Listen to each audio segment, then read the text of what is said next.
తో పోల్చితే ఆడపిల్లల సంఖ్య తగ్గుతోందని ఆడపిల్లలను కాపాడుకోవాల్సిన బాధ్యత అందరిపైన ఉందని మంత్రి నిమ్మల రామానాయుడు అన్నారు. పశ్చిమ గోదావరి జిల్లా పాలకులలో ఆడపిల్లలను రక్షిద్దాం, భ్రూణ హత్యలను నిర్మూలిద్దాం అనే నినాదంతో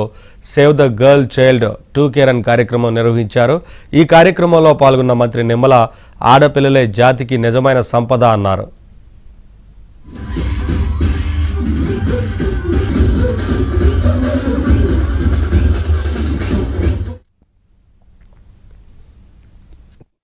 ఎంతో ఆసరా.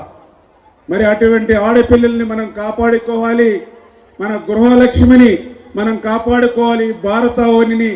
మరి తీర్చిదిద్దాలనేటువంటి లక్ష్యంతో మరి యొక్క సేవ్ ది గర్ల్ చైల్డ్ కార్యక్రమాన్ని నిర్వహిస్తున్న విషయాన్ని కూడా సందర్భంగా తెలియజేసుకుంటూ, ప్రపంచంలోనే మొట్టమొదటిసారిగా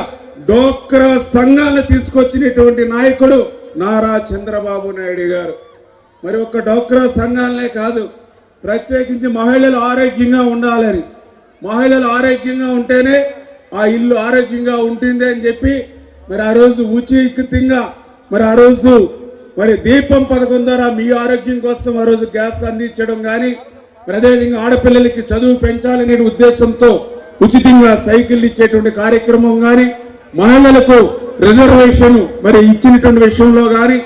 ఆఖరికి ఆడపిల్లలు ఆర్టీసీలో బస్ కండక్టర్లు సైతం ఇట్లా మహిళలకు అత్యంత ప్రాధాన్యతనిస్తూ ఆ రోజు చంద్రబాబు నాయుడు గారు మళ్ళీ ఈ రోజు మీ ఆశీస్సులతో మళ్ళీ ఈ ప్రజా ప్రభుత్వం ద్వారా మళ్ళీ ఈ రోజు చంద్రబాబు నాయుడు గారు, పవన్ కళ్యాణ్ గారు, మళ్ళీ వీరిద్దరికీ తోడుగా నరేంద్ర మోడీ గారు మళ్ళీ ఈ యొక్క మహిళల రక్షణ కోసం మహిళలు మళ్ళీ భారతావనిగా తీర్చిదిద్దాలనేటువంటి లక్ష్యంతో పనిచేస్తున్న విషయాన్ని కూడా మరి ఈ సందర్భంగా మరొక్కసారి మీ అందరికీ కూడా గుర్తు చేసుకుంటూ